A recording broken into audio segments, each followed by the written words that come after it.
hope you were interested in the title of this, Dogs. What is a dog? A dog is a reference in Scripture that's metaphoric. It represents a people that have hard heads. They are disobedient. They're just wild dogs. They're beasts. And you've heard the phrase, that dog don't hunt, or that dog won't hunt. Well, we're hunters. We're Natsarim.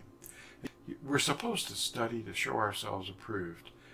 And when you're sitting in a pew under a steeple, looking at cruxes and listening to some guy saying, you don't have to obey any of those old commandments,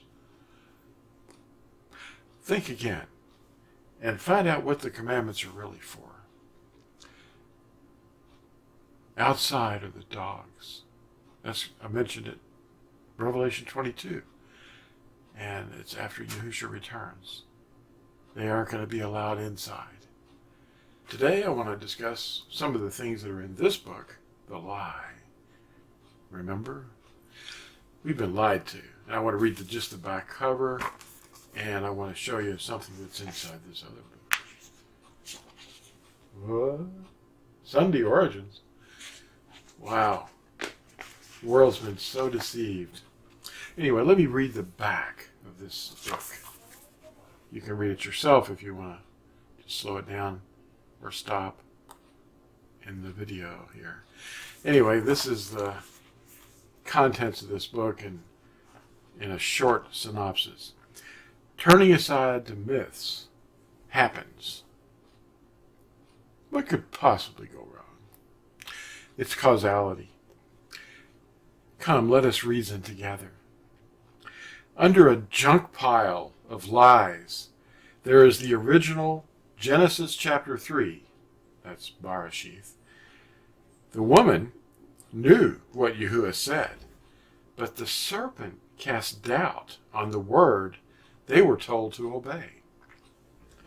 The whole world is still being deceived today. Those guiding them are leading them astray. In the bumper sticker above,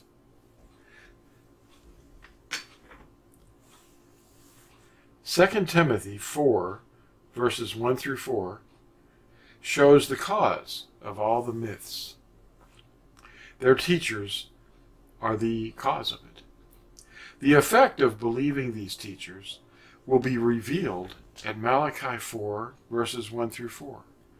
Now, notice that 2 Timothy 4, 1 through 4, is the cause.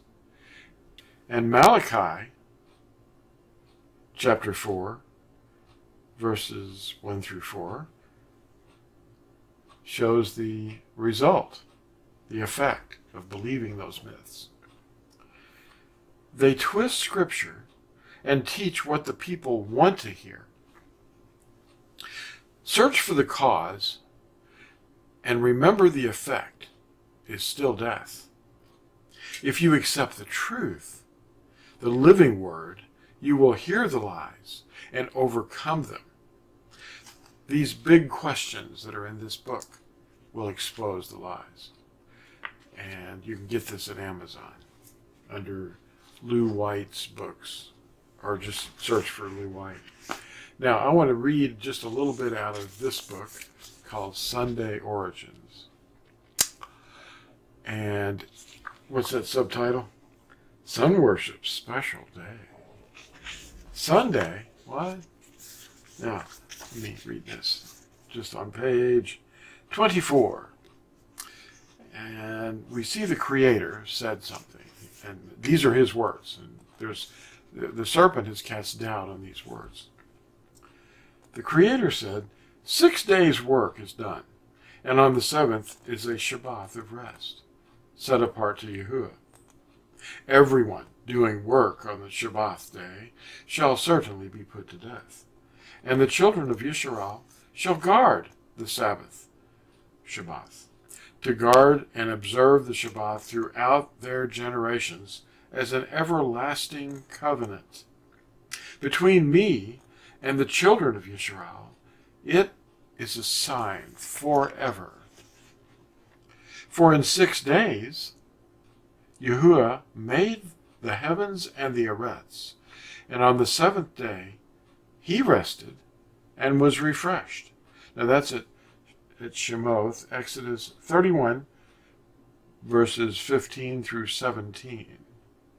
The seventh day is the first of Yahuwah's appointed times, Leviticus 23, verse 3. And it is the everlasting sign that we belong to Yahuwah, Ezekiel or Yechezkel, chapter 20. Just look those up. In contrast, tradition, teachers of men, are misleading us, just like the dragon did, because they're masquerading servants of the dragon. Tradition argues with the above, as you will see. The Council of Laodicea, now that was around 365 to 370 CE. They ordered these, this was their edict. Christians should not Judaize and should not be idle on the Sabbath, but should work on that day. They should, however, particularly reverence the Lord's Day, and if possible, not work on it, because they are Christians. Watch the last video and you'll see what a Christian is. Now, don't do that. Don't work on Shabbat. That's every seventh day. Yahuwah said this. If you want to obey him, rather than traditions and men, where'd they get this? Well, human tradition, Nimrod. Now, that was Canon 29, 365 to 370 CE. These words of men specify the Sabbath is a day of work,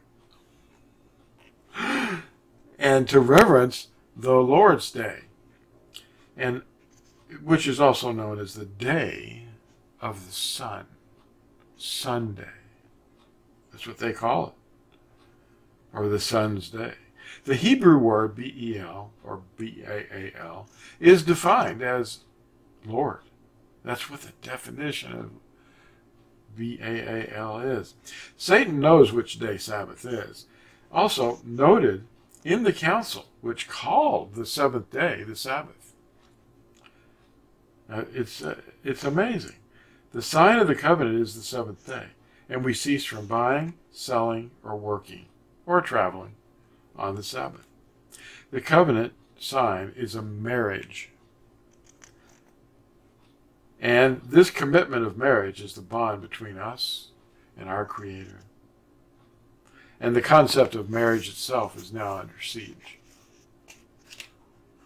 You might as well be married to a frog or something, today, and people go, oh yeah, that's okay.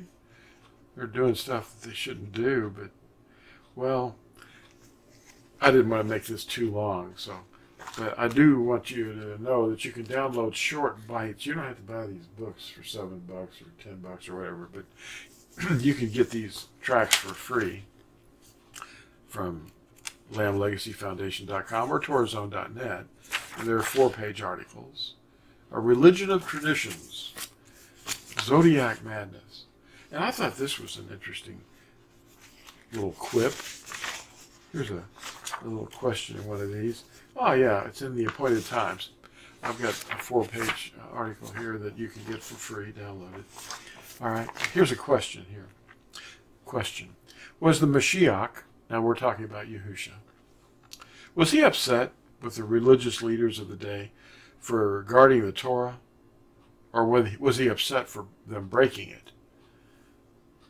Now, read Matthew 15:3 and Matthew 23:3 and Matthew 23:28, Mark 7:8, 9 through 13, and Yehukanan or John 7, verse 19. That's the answer to the question. Now, here's another question regarding the early days when Yahushua walked the earth. Today, is Mashiach upset with the religious leaders of today for guarding the Torah or for breaking it?